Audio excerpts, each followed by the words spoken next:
Today I'm going to be talking about harvest weed seed control, and following on from Michael, it really is just about targeting weed seeds during the harvest operation, and particularly on the development of systems that has occurred in Western Australia. Okay, so a little bit of reinforcement of what Michael has been talking about. In our annual cropping systems, we have annual weed species, okay? And these annual weed species are all totally reliant on a viable seed bank. If you take away their seed bank, then you remove the ability of those weeds to persist and be problematic in crops. Now, we're quite lucky for many of our weed species in that they have quite rapid depletions from their seed bank. So if you stop inputs, then they will degrade quite quickly. So for species such as ryegrass and wild oats, they will lose 70 to 80% of their seed bank life in just 1 year. So therefore, the critical thing is control the seed bank, control the weed. Okay, so that brings us on to harvest weed seed control. Annual weeds have adapted really well to our annual cropping systems. They come up with the crop, they grow with the crop, and they set seed with the crop. Now, much of that seed that they set is at the same height as the crop seed, and quite obviously gets collected during the harvest operation. So we then need to know just how much weed seed is being collected during harvest. And Michael has just presented some really good numbers for this region. In Western Australia, we looked at the seed collection potential for 4 species: annual ryegrass, wild radish, brome grass and wild oats. These are results averaged across 12 sites covering the full extent of the WA wheat belt, and we collected this data at crop maturity, so the first time to harvest, first opportunity to harvest wheat crops. So these weeds were all naturally occurring in wheat crops. Okay, so this number here, 88%, is the proportion of total annual ryegrass seed production that was retained above a 15 centimetre harvest cutting height. So that's the amount of seed that you could collect and remove during a harvest operation. For wild radish, similarly, 99% on average of that seed can be collected and removed during the harvest operation. So using the techniques that I'm about to show you can really do quite a good job on preventing wild radish inputs into the seed bank. We also found quite high proportions of seed retention for wild oats. 85% of the total seed production was retained at the first opportunity to harvest. This is looking at seed retention over time after the start of harvest for the same 4 species. And the key things here are that for wild radish and for annual ryegrass, we're still getting around about 80% retention above the harvest cutting height up to a month after the start of harvest. For wild oats, seed shedding does occur quite rapidly, and 4 weeks after the commencement of harvest, we're down to less than 40% of total seed production being available for collection during harvest operation. So what that means is if you're targeting wild oats in particular, then you want to get onto it straight away. So what happens to these weed seeds once they get into the front of the harvester? Well, typically they exit in the chaff fraction, and they're just out through the choppers or straw spreaders to be spread nice and evenly back across the soil surface, ready to germinate and emerge in the subsequent crops. So the message there is if you manage the chaff fraction, you can effectively target the weed seeds. The first system that was developed in WA was the chaff cart, and it basically is what the name suggests. It's just a mechanism for collecting the chaff material during the harvest operation. And it is quite effective. You can typically expect to collect 85% of both ryegrass and wild radish seed during harvest.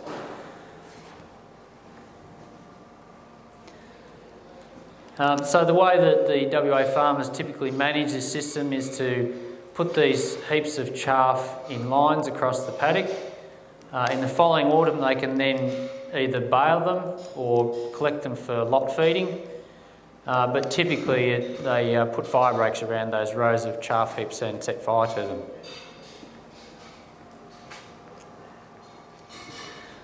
Benefits of chaff collection: removal of high proportions of weed production. At present in WA, chaff carts have been around for well over 30 years, and they've sort of had adoption and then disadoption phases, I suppose, over that time. At the moment, we're in a rapid adoption phase. This is a relatively new designed chaff cart. It's got a conveyor belt system for transferring the chaff, and what that does is it does allow some straw to get in with the chaff material, and having that straw in the material means that we do get more rapid burning of these chaff heaps. So instead of 2 days of chaff material burning, it's now a matter of about 3 or 4 hours that these chaff heaps will burn to the ground. The next system that we've evaluated is the residue baling system, where everything is collected from the back of the harvester and produced into bales. As you would expect, very efficient in terms of collecting weed seeds, because you're collecting both the straw and the chaff material.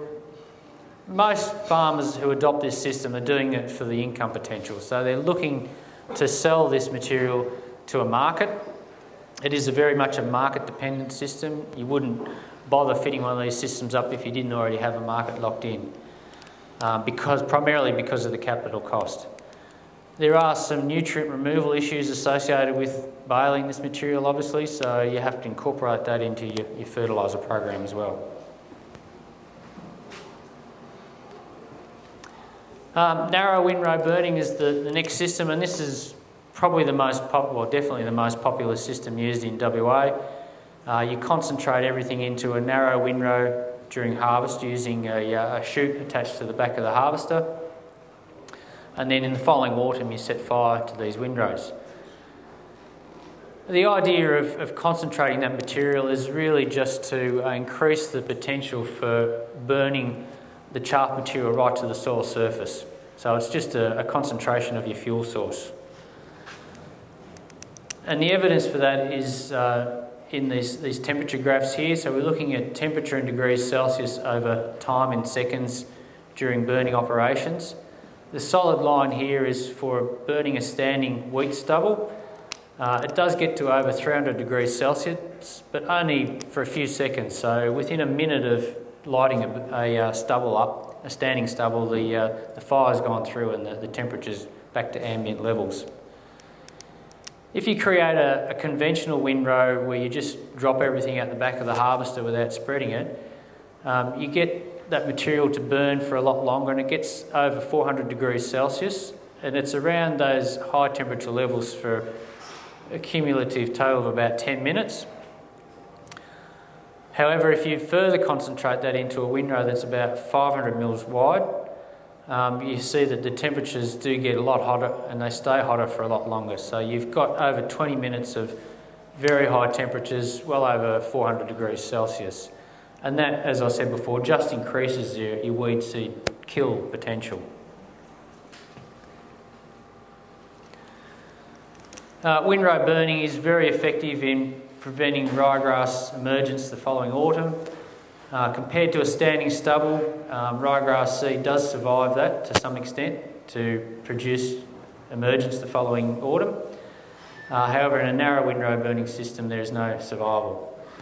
For wild radish, 90% of the seeds survive a standing stubble burn, only 2% survive a narrow windrow burn. And that's why we've had very high levels of adoption in WA. In fact, it's probably about 90% of WA growers now who are using windrow burning to some extent on their farm.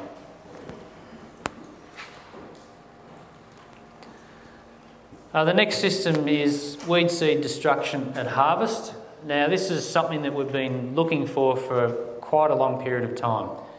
The idea or the potential to effectively process chaff material during the harvest operation, eliminating any need for follow-up burning or management of chaff material has been a long-held dream for many WA growers.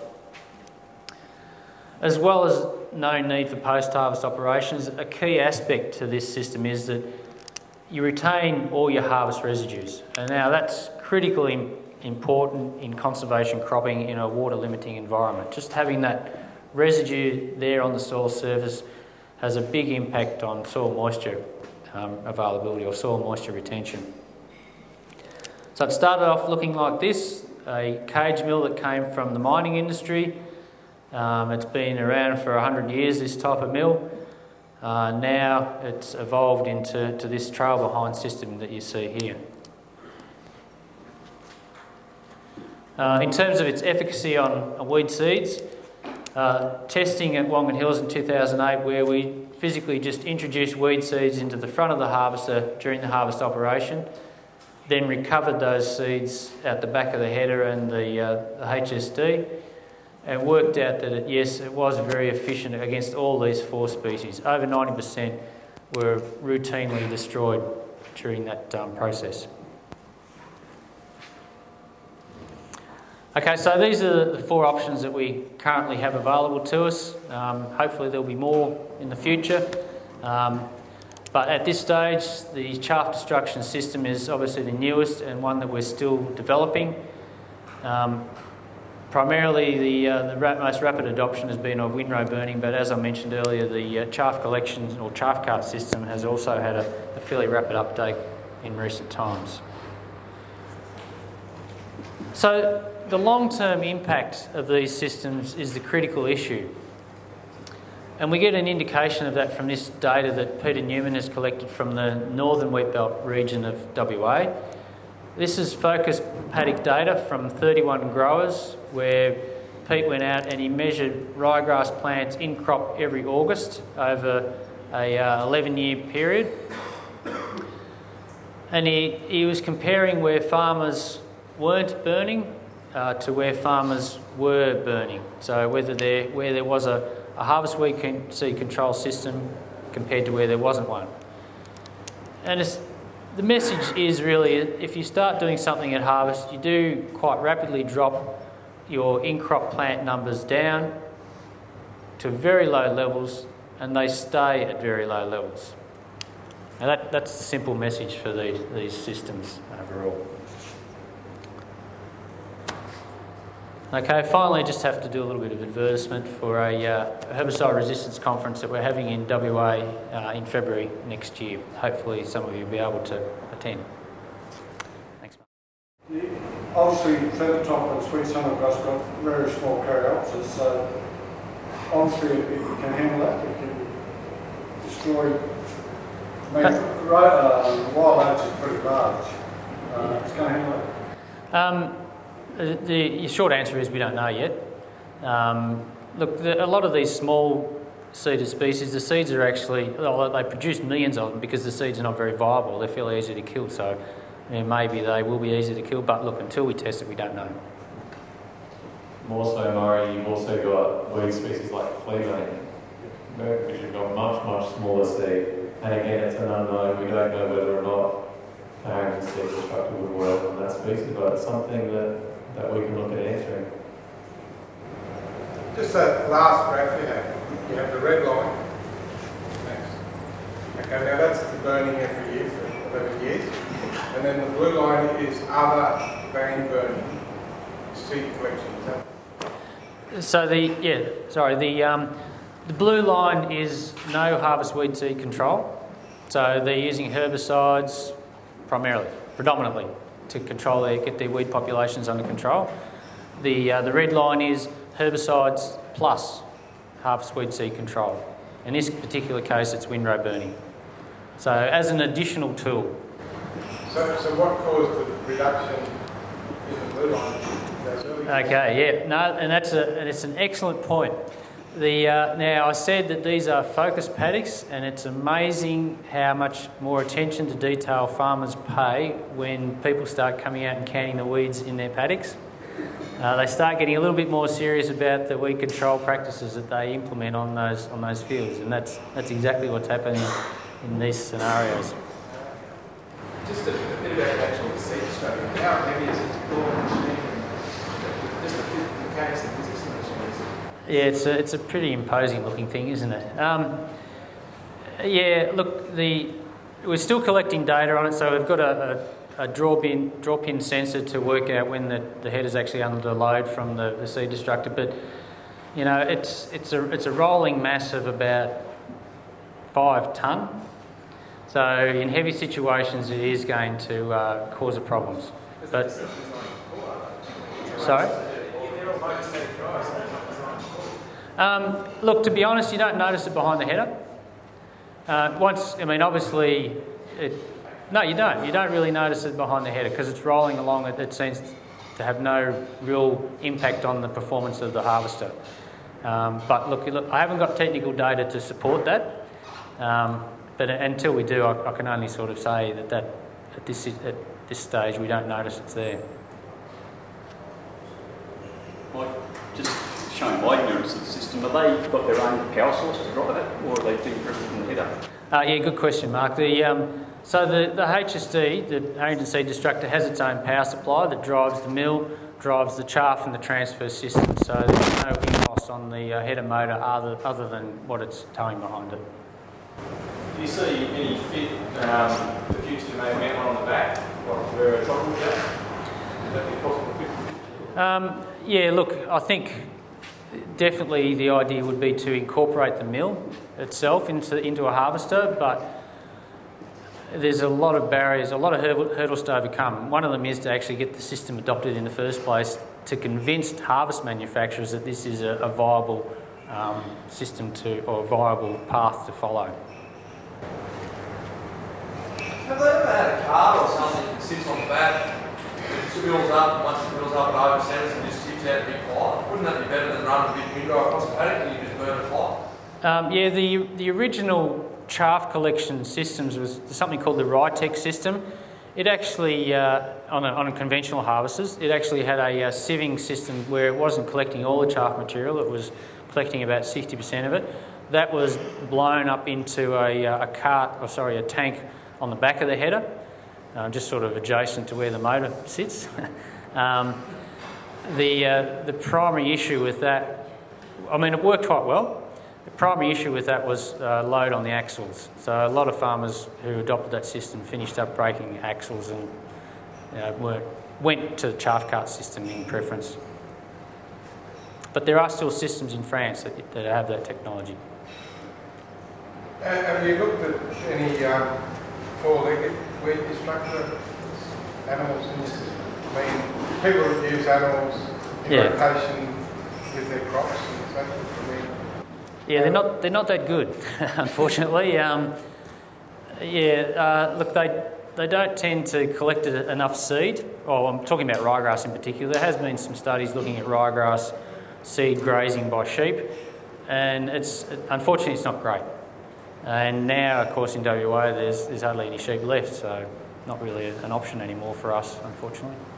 And Fred, we haven't looked at that in terms of any recent work, but a lot of the infrastructure to be able to bring back stock and sheep and whatnot into the system is now gone. So if that was the answer to some of these issues, there'd be some big change that have to be made in terms of building fences again and all that sort of stuff. One of the things I just wanted to raise that was raised in the last session, the comment was made, are we putting the cart before the horse? Shouldn't we be concentrating more on improving our management in crops so that we don't have these weed seed production issues at harvest time? And I understand where that comment was made from, but if you look at the motivation behind why these things are coming in Western Australia is because largely of the herbicide resistance issue. Look at the track we're heading down in the north currently with our herbicide resistance issues. The number of species, the number of chemical mode of action groups that we're getting resistance to, we're heading down the exact same path. So I think it's wise for us to look at alternative tactics now before we get to the situation and think, well, what can we do? At least we'll be ready for it. And in terms of taking a true integrated weed management approach, the more tactics we have, the better weed management we'll have in the long term. Just one final point. There's a farmer in WA who had the chaff cart. He developed the conveyor belt system on his chaff carts. He's been using chaff carts for 8 seasons now across his program. Now he is very excited about this new herbicide Sakura. Okay, so a brand new bit of herbicide chemistry. He's very excited about being able to use that. But what he's really excited about is that he's going to be able to use it in 6 years' time. So he can wait 6 years until he has to use that based on his program of using a harvest weed seed control. So I think that's an important message to growers, is that they're not going to be forced into adopting new herbicides as soon as they come out. When they've got low population levels in their crops, they can take their time, wait till the herbicide's off patent, pay a lot lower price for it and be a lot more financially viable.